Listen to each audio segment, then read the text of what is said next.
basically got people's lives in your hands.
Hi everyone, I am Amy and I am a junior doctor in Essex. I have a pretty average week this week, so I thought what better an opportunity than to take you guys through what my working week looks like as a junior doctor. So one thing that you guys may not know is that I'm actually less than full-time. I am currently 80% less than full-time, which means I do around 33 hours a week. So I'm going to go through what my working days are looking like, what my work-life balance is like, and how I incorporate gym into my weeks. That also means that I do fewer on-call shifts and fewer weekend shifts and fewer nights, even though I'm not currently doing nights at the moment because I don't do that in my trust as an F1 doctor, which is really good. So that basically means I have a bit more time throughout the week. I'm really grateful for that opportunity because I've realised it gives me so much more time to go to the gym and plan my weeks out, and I really do see other juniors in my hospital doing full-time, and I'm honestly not envious of them because they work super hard, and I'm just so grateful I'm not in that sort of position at the moment. So I am doing less than full-time because of my hip condition. If you haven't seen my channel before and you don't know this about me, I have a hip condition called hip dysplasia, which sadly affects both sides of my hips. It essentially just means that I really struggle walking and I get arthritic-like pain towards the end of the day. So that is the reason why I had to go less than full-time, and I believe there are some other reasons you can go less than full-time, including being a carer and other health conditions, but that is my personal reason why. My training course is slightly longer than everyone else's, obviously because I'm spending less time at work throughout every week. I'm currently doing my F1 program for a year and a half, so I'm basically in my first year of junior doctor training. There are at least 2 years. My F1 year is going to last until February 2025 because I do a year and a half for each F1 and F2 year. So it has some drawbacks, but it also has some benefits because obviously I believe I have a really nice work-life balance, but I am going to be training for longer. So this week I'm actually only working 3 days, so I'm working Tuesday, Wednesday and Thursday. Today's Monday, so it's my day off today, so I'm going to be preparing for my 3 days of work. So I'll go to the gym and get a leg day done because that's always the toughest gym session. So I'm going to get that done, and then I'm going to prep my meals for Tuesday, Wednesday, Thursday, just to make things easier when I come home. Those 3 days are normal working days, so I have 2 types of shifts. I have normal working days and on-call shifts. So the rotation I'm currently on is acute medicine, which basically is a speciality where we deal with people with acute medical issues, so issues that can't be solved by surgery. So for example, heart attacks, strokes, issues with diabetes. So that's what I'm currently on, and it's very fast-paced. I am enjoying it, but it is very hectic. This week I'm currently working in A&E. So you have 2 types of teams in A&E. You have the emergency department team who clock everyone who comes in, which basically just means they take the full history and examination, and then we get given the patients that are acute medical patients. So for example, those with suspected heart attacks, falls, everything like that. So then my job, which is called take, is to basically clerk the patients that have been referred to us by the emergency department team, and I basically take the full history and do the examination again, and then I will form a management plan and a diagnosis of what I think could be going on. I'll start any initial management and talk to my reg if I need any further support, especially if it's a more complicated case. And then I will go around with the consultant later on and see the same patient and basically finalise my management plan and make sure that the consultant agrees with the management plan. I would say that I really don't enjoy take. It's just really not my thing. A&E is a very busy and hectic place, and when you have distractions going on all around you, it can get really stressful. You've got a lot on your head, you know, you've basically got people's lives in your hands, and you need to really make sure you're not missing anything. And if you feel something in your gut, then just go for it, because it's most likely going to be right. So on the normal working days, I go in from 9 to 5, and on the on-call shifts, I go in from 9 to 9:30. Basically what happens is I hold a red phone, which is a bit like a bleep throughout the whole day, and I have to attend any cardiac arrests, so we call them MET calls, so any cardiac arrests or anything that I need to help out with. My phone will go off and I have to run over to wherever I need to go, because the phone tells me where to go. And then I do my normal shift on whatever ward I'm allocated, and then I'll go off and either stay in A&E and help out there, or I will divide all of the medical wards with some other junior doctors and cover them basically. And if the nurses have any issues, they will contact the on-call doctor for that ward for that evening. So I'm not on call this week, I'm just doing normal working days. So this is a nice week for me because the on-call shifts are really long, and you have to prepare a lot more for them. You have to really think about what food you're going to take in. So in terms of everything else other than work, I like to go to the gym 5 times a week, and I really do prioritise that for a couple of reasons. First of all, I just really enjoy going to the gym. I like being consistent. Second of all, it really does help with my hip pain. So I've basically learnt this year how important exercise is for me. With my hip condition, one of the benefits of exercise is that by moving the joints, it enables the joints to release some fluid, which basically lubricates the joints and makes things run a bit smoother. So actually exercise is really important for me, and it really does help with hip pain, and I have definitely noticed that.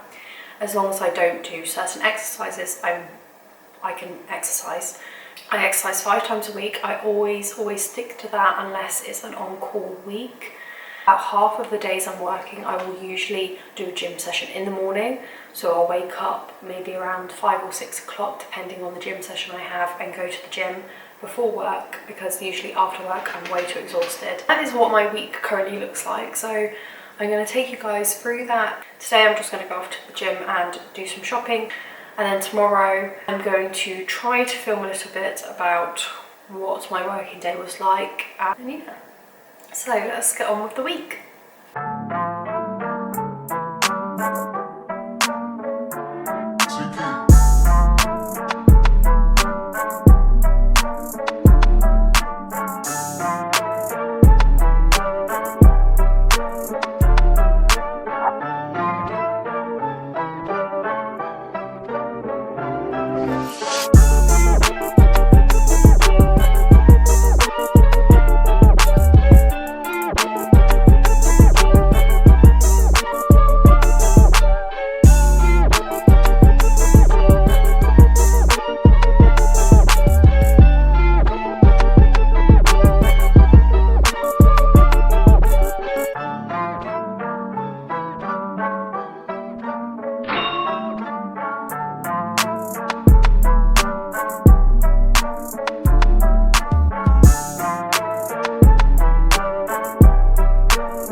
I've just finished my gym session and now I'm driving off to work. It's around 8 o'clock and I need to be at work for 9, so I usually have a 45-minute drive, and then it takes me around 15 minutes to park up and walk to the hospital, so I'm on time this morning, which is good. I had such a good pull session today. I absolutely love pull.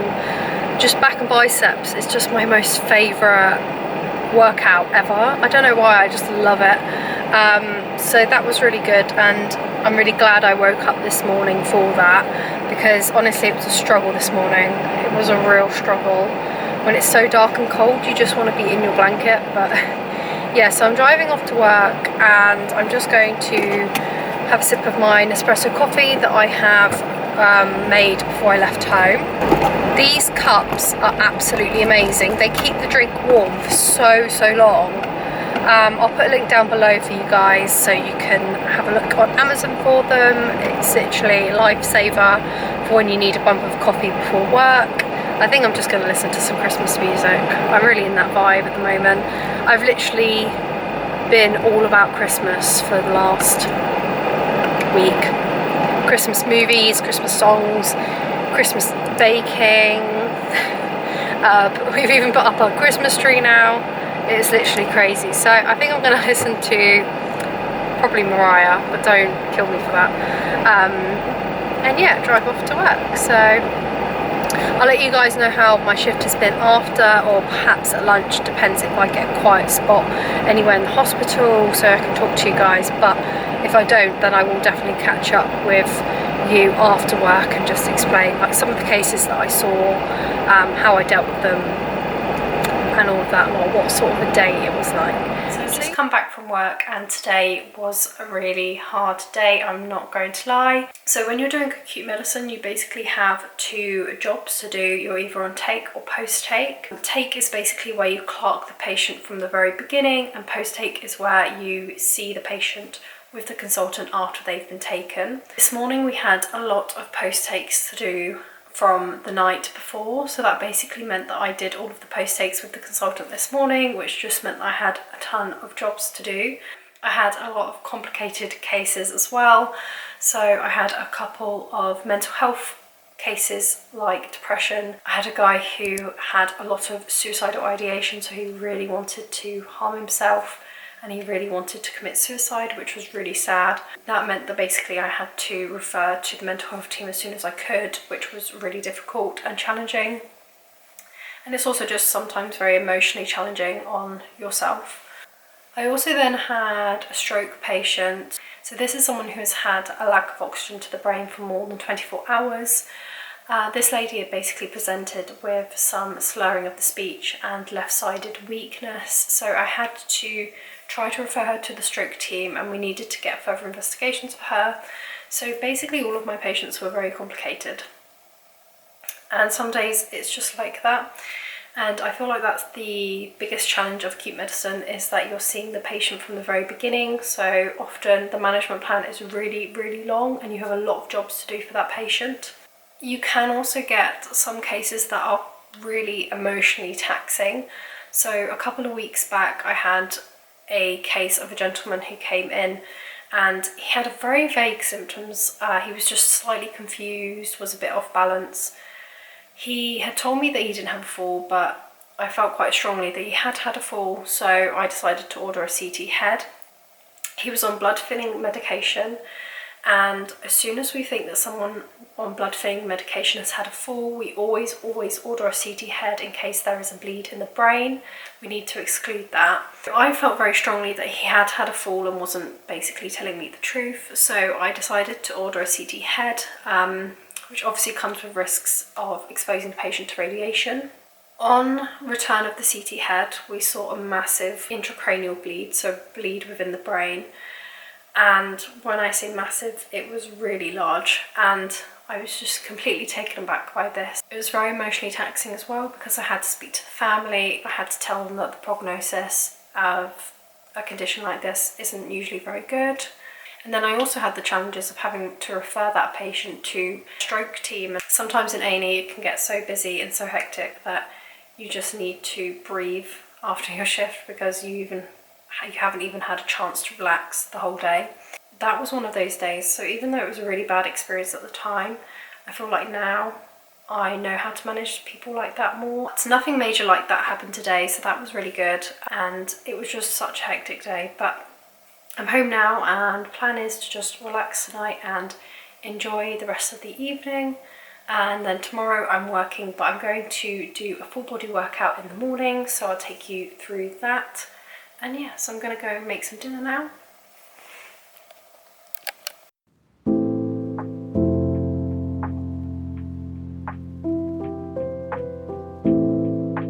So, good morning guys. It is now Wednesday morning and I'm just driving off to work. I didn't make it to the gym this morning for my full body session. I was just way too tired to get up. And that is literally what take is like. It exhausts you so much that you just need like a good 3 days off after you've done it. But anyway, it doesn't matter. It was only full body and I'm hoping I can do it tonight at home. Because I've looked at the exercises and most of them you can do at home, so I think I'll just do that instead. So I'm on post-take this morning, which again just means that I will follow the consultant round and see the patients that have already been clocked and make sure that the plans are all up to date and everything that we need to do for the patient has been done. So that's what I'm doing, and then I'll formulate a jobs list and I will do those jobs once we've seen all of the patients from the night before. So I didn't talk about it much yesterday, but basically usually what you do when you're a junior doctor is you see all of the patients in the morning and then in the afternoon you complete the jobs, which is called a jobs list, that's what we call it.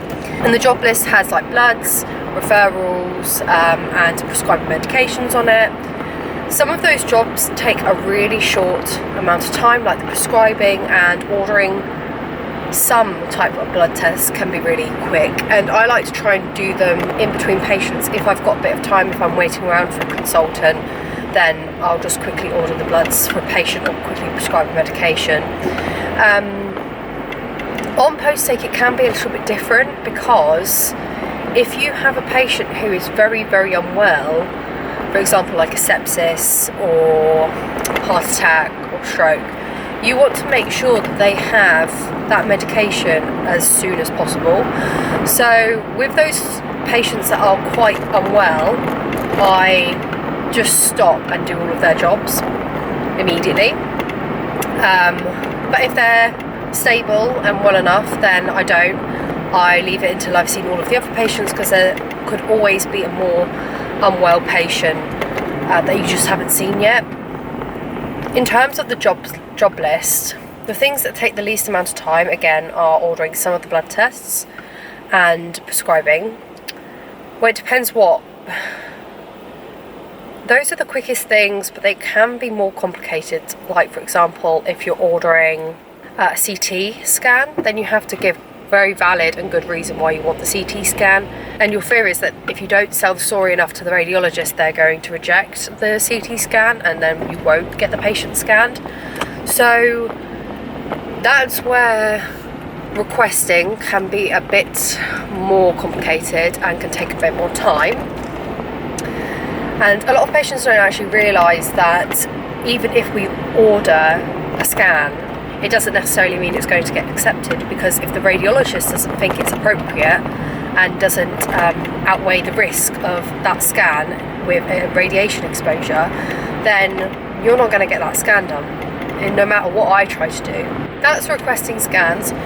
Some of them can be really complicated because a consultant wants a scan for a very, very specific reason that is not usually in the requirements for ordering that scan. So for example, yesterday I was asked to order an echo, which is an ultrasound scan of the heart. It just shows how the heart is pumping and how the heart valves are working. The patient had already had an echo like two months ago, so obviously when I tried to request it, it came up on the screen and said, do you really want to request this again? They've had an echo 2 months ago. And I looked at the previous echo and it showed that there was dysfunction in the heart pumping. So I had to change my wording of how I wanted to request it. So the patient was having episodes of loss of consciousness. They were fainting basically and completely losing consciousness. They were having blackouts. And this was a new thing in the last 2 weeks. So then I had to reword how I would normally order this scan by saying, patient is now having a new loss of consciousness, query worsening of the heart function.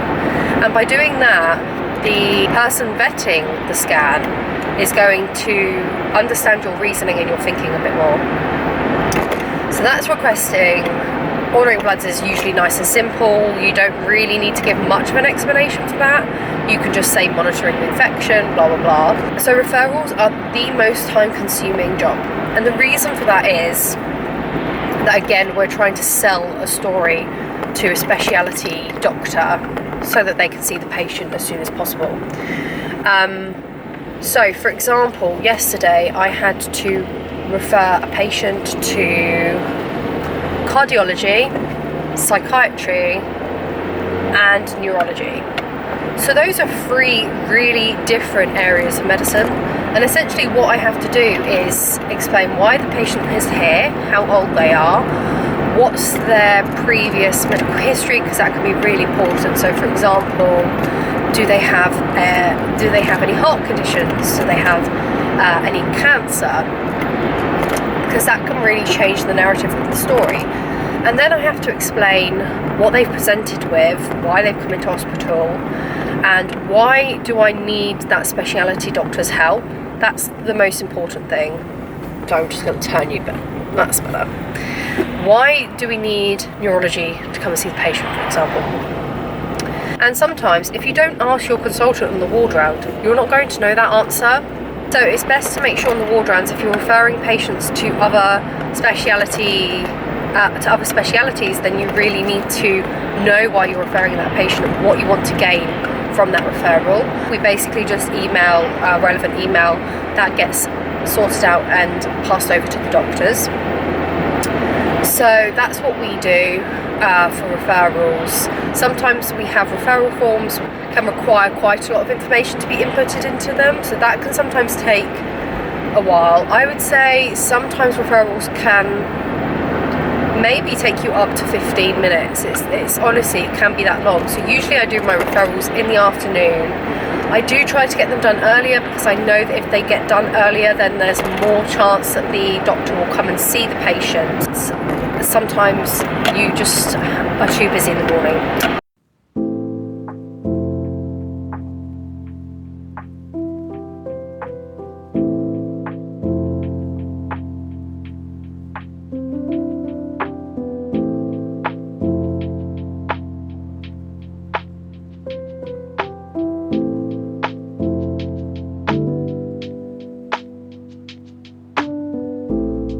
So that is a typical week for me as a junior doctor. I hope it's been useful and I hope you've enjoyed this video. If you have, please like and subscribe down below for more content, and I will see you next week with a new video. See you later.